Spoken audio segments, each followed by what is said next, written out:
একটি কালিমা দৈনিক 100 বার পাঠ করুন, সারা দিনের যত প্রয়োজন আছে আল্লাহ তাআলা পূরণ করে দিবেন।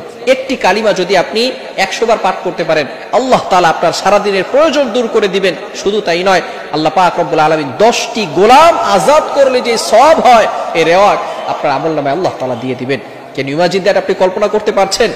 বর্তমানে একটি গোলামের দাম লক্ষ লক্ষ টাকার চেয়েও বেশি, কোটি টাকা তার থেকেও বেশি। যদি আপনি মাত্র 100 বার একটি বাক্য পাঠ করতে পারেন, তাহলে আল্লাহ পাক রব্বুল আলামিন 10টি গোলাম আযাদ করলে যে সওয়াব হয়, সেই সওয়াব আল্লাহ তাআলা আপনার আমলনামায় দিয়ে দিবেন। শুধু তাই নয়, 100টি হাসানা আপনার আমলনামায় আল্লাহ তাআলা দিয়ে দিবেন। 100টি হাসানা যে কত সওয়াব, এটা একমাত্র আল্লাহ তাআলাই ভালো জানেন।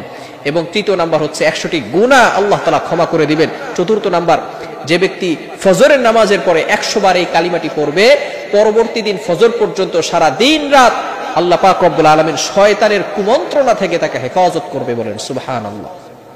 অনেক সময় শয়তান আমাদেরকে ধোঁকা দিয়ে বিভিন্ন কাজ করায়, বিভিন্ন খারাপ কাজ আমরা করে থাকি। সুতরাং যদি এই আমলটা আমরা করতে পারি, অবভিয়াসলি আল্লাহ পাক রব্বুল আলামিন শয়তানের কুমন্ত্রণা থেকে আমাদেরকে হেফাজত করবে। এবং 5 নাম্বার হচ্ছে, সারাদিনের যত প্রয়োজন রয়েছে এই প্রয়োজনগুলো আল্লাহ তাআলা দূর করে দিবেন। আল্লাহ পাক রব্বুল আলামিন যত প্রয়োজন আছে এগুলো আল্লাহ তাআলা নিজ হাতে ব্যবস্থা করে দিবেন কুদরতি হাত দ্বারা।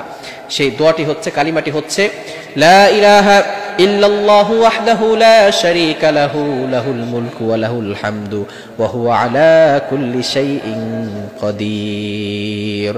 এই কালিমার ভিতরে আল্লাহ পাক রব্বুল আলামিনের পরিচয় রয়েছে, লা ইলাহা ইল্লাল্লাহ, আল্লাহ ছাড়া কোনো মাবুদ নাই, তিনি একক, তার কোনো শরীক নাই। ওয়াহদাহু লা শারীকা লা, তিনি একক, তার কোনো শরীক নাই।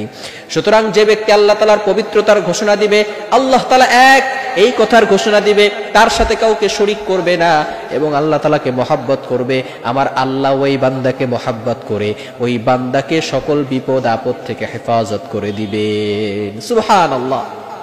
এজন্য আমরা দৈনিক ফজরের নামাজের পরে 100 বার এই বাক্যটা পড়ার চেষ্টা করব, লা ইলাহা ইল্লাল্লাহু ওয়াহদাহু লা শারীকা লা লাহুল মুলকু ওয়া লাহুল হামদু ওয়া হুয়া আলা কুল্লি শাইইন কাদির। অনেক ফজিলত রয়েছে এই বাক্যর ভিতরে। আল্লাহ পাক রব্বুল আলামিন সকল ফজিলতগুলো আপনাকে দিয়ে দিবেন এবং প্রয়োজন যেগুলো আছে সেগুলো আল্লাহ তাআলা নিজ কুদরতি হাত দ্বারা ব্যবস্থা করে দিবেন। এজন্য আমরা কারো কাছে নয়, এই বাক্যটা যদি 100 বার পরে কোনো ব্যক্তি দোয়া করে, আল্লাহ তাআলা সেই দোয়াটাও কবুল করে নেন। আমরা ফজরের নামাজের পরে এবং মাগরিবের নামাজের পরে এটা পড়ব, বিশেষ করে ফজরের নামাজের পরে অবশ্যই পড়ব। তবে দুঃখজনক হলেও সত্য, আমরা ফজরের নামাজ অনেকে পড়তে পারি না, ফজরের নামাজ পড়ি না, নামাজ পড়লেও দোয়াতে আমরা এই যে আমলগুলো আছে সে আমলগুলো করতে চাই না। অথচ রাসূল সাল্লাল্লাহু আলাইহি সাল্লাম দৈনন্দিন যে আমলগুলো ছিল এগুলো কখনো ছাড়তেন না, প্রতিনিয়ত সেই আমলগুলো তিনি করতেন। এজন্য আমরা সব সময় চেষ্টা করব যাতে করে এই আমলগুলো আমরা করতে পারি। আল্লাহ তাআলা আমাদের সকলকে এগুলো বুঝে আমল করার তৌফিক দান করেন। সকলে বলেন আমিন।